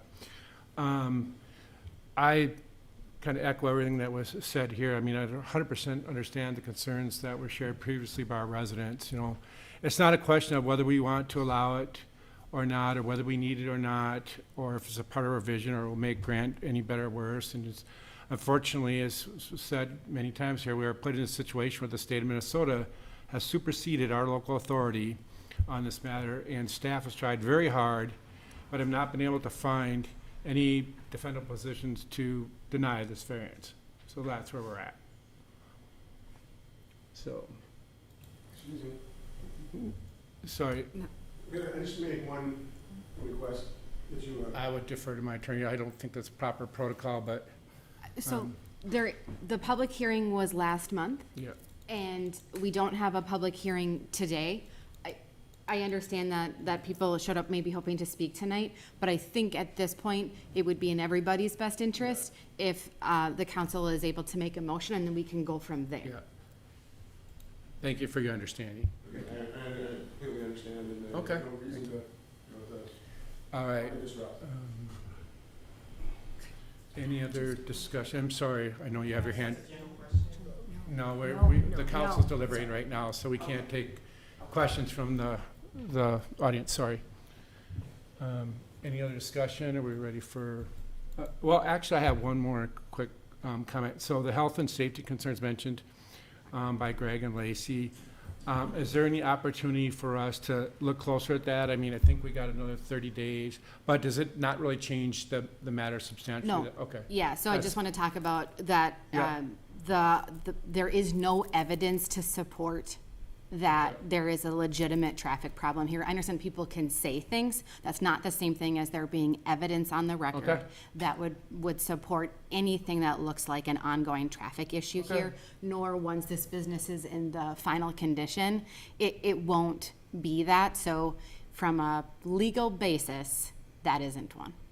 Thank you for that very excellent clarification. Could I make one clarification also about, I popped the floor plan up here, which we looked at the last time, that there is no access between the Cartiva. It's a hard wall. There's no door between the two. And so the safety or the control of the excuse me, the folks coming into the dispensary is controlled through one entrance, that they have to have their IDs checked. There's no crossing over between the two spaces. So, and that is clearly represented on the floor plan. And attached to this permit, if you were to approve it, is the fact that we've got floor plans that clearly indicate how this needs to, A, lay out, but B, comply with all the OCM standards. So just as a reminder that those OCM security standards, lighting standards, camera standards, et cetera, all essentially become appended to this because those are specific licensing criteria with respect to the physical facility. I appreciate that clarification. Yeah. Jennifer? I forget and I couldn't look, but what were the hours that we were saying that they could be open? So the conditional use permit draft reflects, I believe, 11 to 9 p.m. Monday through Saturday, 11 to 8 on Sunday. Okay. Which is less hours than what our ordinance, I believe, is from 10 until 9 p.m., if my memory is right. All right. So it's a slightly reduced hour. Okay.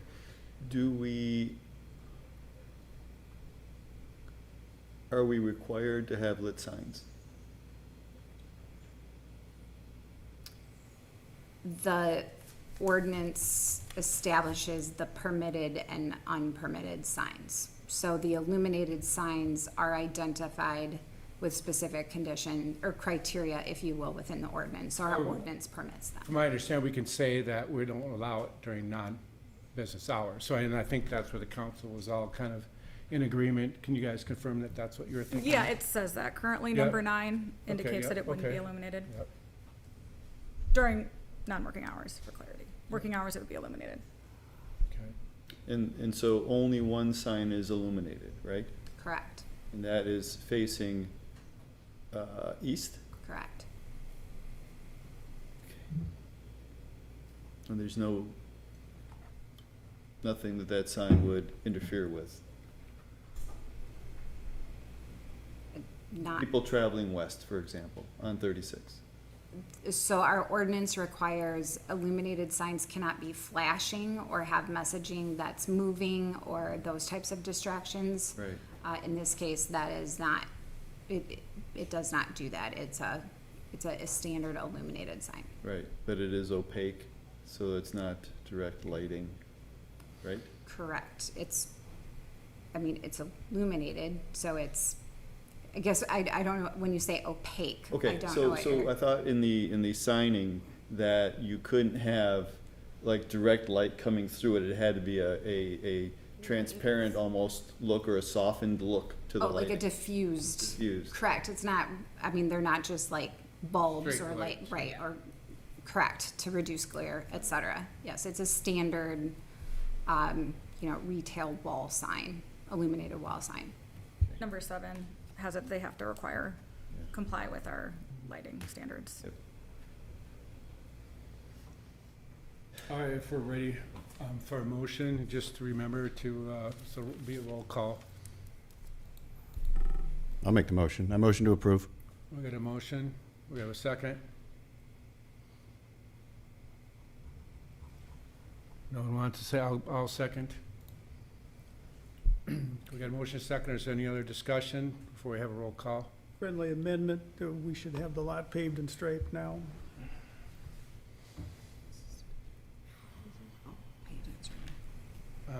I'm good with that. I mean, as he shows his plan, they're gonna be driving over grass right now, because there's a grass stretch between the car lot and this gravel lot to the back. Sure. So are you okay Yeah, with? yeah, that's fine. Okay. So as amended? Pave and stripe now is the amendment.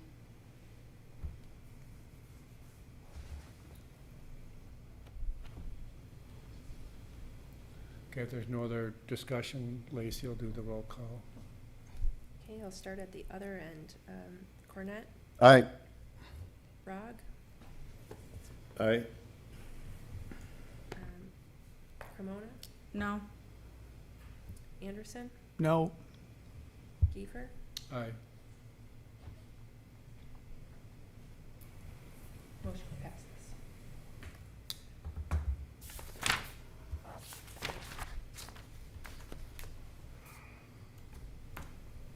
So again, Mr. Mayor, members of the council, the resolution will be on your consent agenda at the next meeting, and it will also include the revised conditions as amended.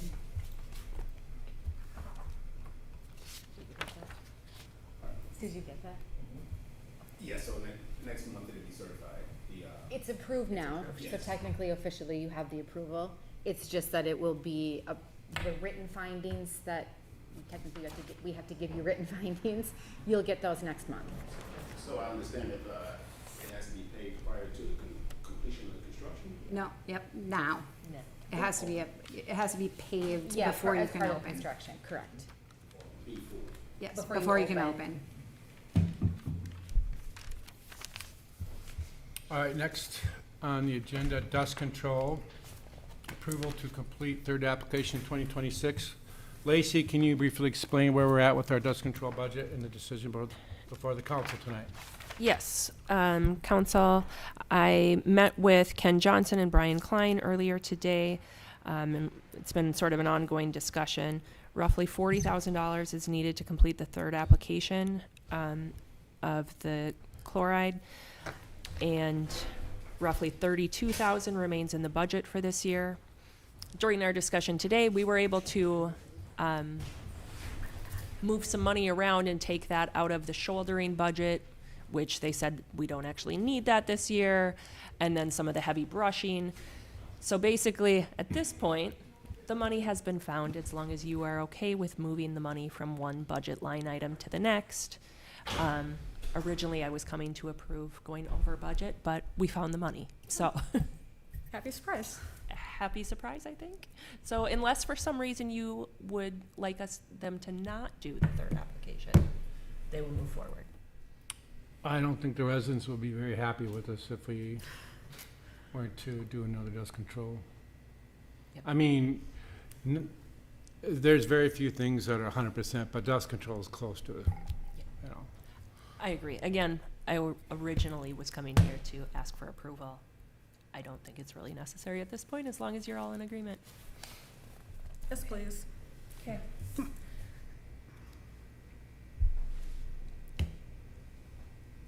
So you don't need a this was just general consent, okay. Yep. Next up, discussion items, staff updates. Yes, you will see Jack's report on the last page of your packet. If anybody has any questions, I can help address them, possibly, hopefully. On Yes. number 3, will there be any more follow-up, or will you just wait to see if they come in with the plan, or Remind me what number? that would be the Site 1 landscaping? I was gonna- You said they're gonna move some of the stuff, I guess we'll just rely Yep. on them and or the, Yep, so Jack will be following up to confirm that they move it. They're also going to be seeking a conditional use permit in the near future to, I believe they wanted to build sort of a shelter for that material. Okay. And then the neighbor seems to think that that is a great plan. So hopefully that stays. Yes. all right, thank you. Yep. Any other questions on Jack's report? If not, the street improvement projects, the neighborhood meetings, the invites have not gone out yet. We just finalized the dates. Should be September 9th and September 10th. I believe they will be held virtually in the evenings. I will get you guys that information as soon as I have it. And then, again, as we discussed during the work session, just keep in mind that potential second meeting in September may be needed to finalize the preliminary budget and levy prior to the September 30th deadline. And I think that's all I have, unless you guys have anything for me. Anything for B, city council reports, future agenda items, anything? Unfortunately, I have some updates to share.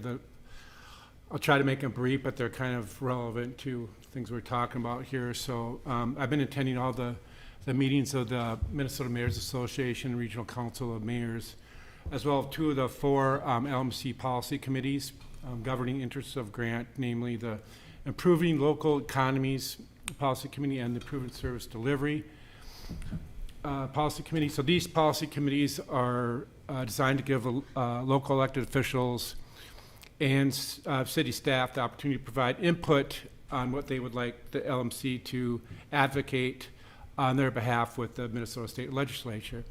And so the top priorities I shared were with opposition to the Minnesota Starter Home Act, which contains preemptive zoning provisions that remove local control. This has been debated over the last several legislative sessions and seeks to shift considerable zoning authority from cities to the state, in particular forcing cities to adopt high-density housing areas. It has faced strong opposition from cities and continues to be watered down, but is slowly gaining traction. The current guidelines exempt cities outside the 7-county metro area with populations under 5,000, which of course offers no protection to grant. So I'll continue to advocate for maintaining local control of our zoning with through those policy committees and LMC. The next topic is opposition to state imposed cannabis mandate.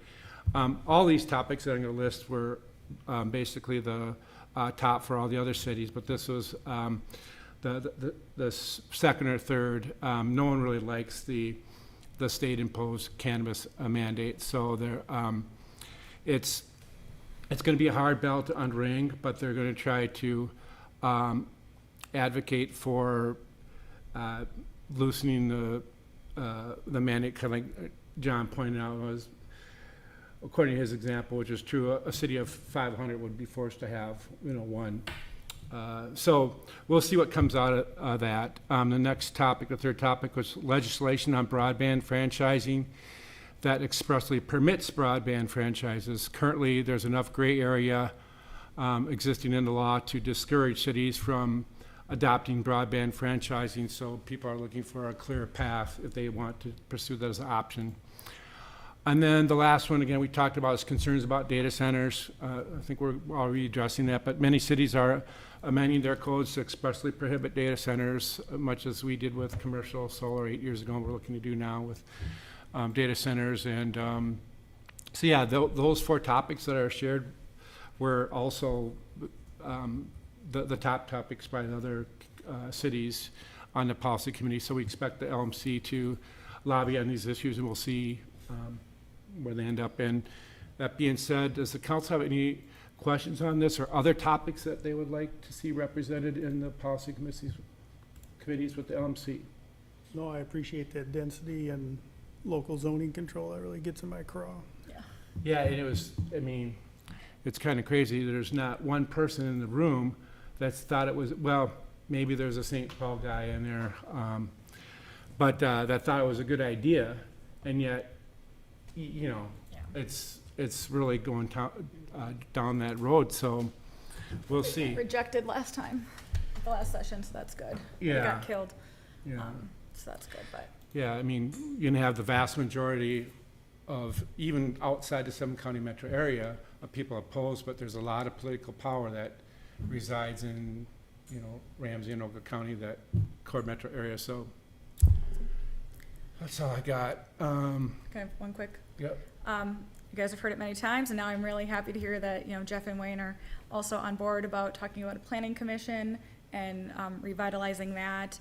So I just wanted to kind of put it on the table that perhaps our next special session might be something we want to chat about, knowing that there's community interest as well. So don't expect a robust conversation right now, but just maybe something to put everyone's pin in for our next special session. Let's put that on the agenda too.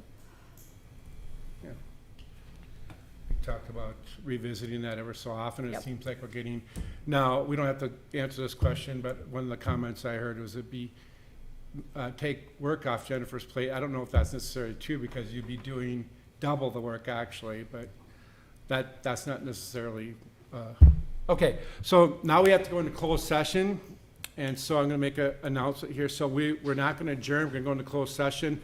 I'll explain why we're going to closed session, and we'll kick you guys out of here. So council will hold a closed session pursuant to Minnesota State Statute Section 13D.05, Subdivision 3B, for the purposes of attorney-client privilege communications to discuss possible litigation related to Hillica v. Grant, court file number 82-CV-25-3834. The council will not come back into open session after the closed session except to adjourn the meeting. Thank you. And we'll take a 2-minute break. I'll run, I promise. Okay, so.